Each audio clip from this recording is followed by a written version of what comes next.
In this section, we're looking at addition and subtraction strategies, so how to choose how to add and subtract numbers and be a little more strategic with what numbers you choose to try and test. The first question says, for positive integers x and y, where 1 over x plus 1 over y equals 5 over 12, what is the least possible value of x plus y? So to figure out this problem, we need to look at possible values of x and y that would have a common denominator of 12. So our options are things like 1/2 and 1/3, 1/4 and 1/6, and other combinations of 2 and 6 or 3 and 4. There's actually only 6 combinations of things that you can test to see what would make this work with possibilities going up to 12.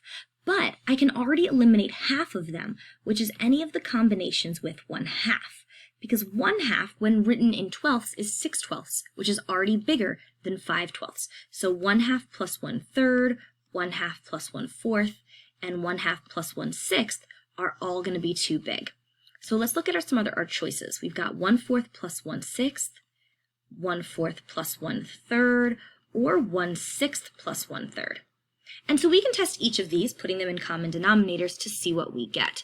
So on the far right, with 1/6 is 2/12, and 1/3 is 4/12. That's going to give us 6/12 total.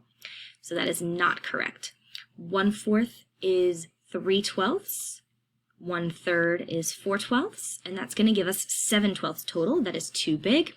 And our last choice, hopefully our best choice, 1/4 is the same thing as 3/12. 1/6 the same as 2/12, and we are golden. 3 plus 2 is 5/12.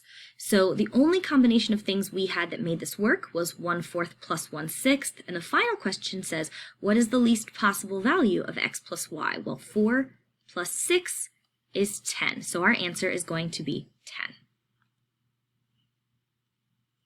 For the next problem, using each of the digits 3, 5, 7, 9 exactly once in the expression of the sum below, what is the larger of the two common fractions that would give a sum between 0.75, or 0 and 75 hundredths, and 1? So we're building two fractions here such that their sum is between 3/4 and 1, and we want the answer that we're giving them to be the larger of the two fractions. So I can be very strategic about how I fill these in. For example, 9 cannot go in the numerator, because then we would certainly have a fraction that is improper, and it would be greater than 1. Since we want our final answer to be between 0.75 and 1, I know 9 has to go in a denominator. Another thing I know is that I don't want really big fractions like 7 over 9, because too many fractions that are too big, especially if I do 7 over 9 and I have to do 3/5, well, this is over 1/2 and this is over 1/2, so we're going to get over 1 for sure. And again, between 3 and 5, I couldn't have 5 in the numerator because I'd be over 1 already. So I know I don't want 7/9. Thinking strategically about this a little bit more, my two options for that spot are 3 or 5. And that leaves me with 7, which will have to go in a denominator because I don't want 7 in a numerator. It's the biggest of the terms that are left, which means the other one, 3 or 5, goes in this blank. So I really have two choices to test. 3/7 plus 5/9, where this is a little under 1/2 and this is a little over 1/2. So I think this is possibly good. Or 5/7, okay, that's a bit higher than 1/2, and 3/9, which is 1/3. All right, I'm going to have to add these up and get some common denominators and make sure that they are, which one of them is between 0.75 and 1. So my common denominator for both of these problems is going to be 63, and I'm going to multiply my 7 by 9 and my 3 by 9. That's 27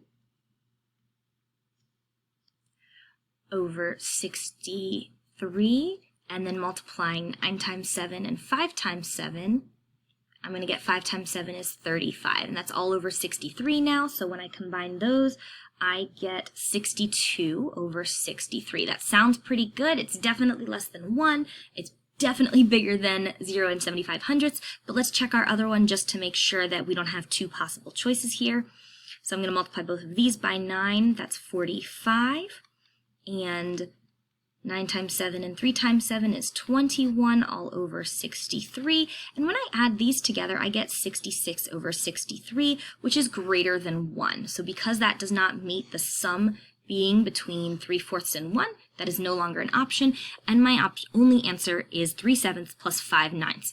Then they ask for the larger of the two common fractions. Well, since 3/7 is a little bit under a half, 5/9 has to be my correct one there, so my answer is 5/9. The next problem says, what is the difference between the sum of the first 400 even counting numbers and the sum of the first 400 odd counting numbers? And that sounds like a pretty daunting task. So let's look at just the first, like 3 even numbers. So we've got 2, 4, and 6, and we'd have to sum them all up. But then we'd be subtracting the sum of 1, 3, and 5.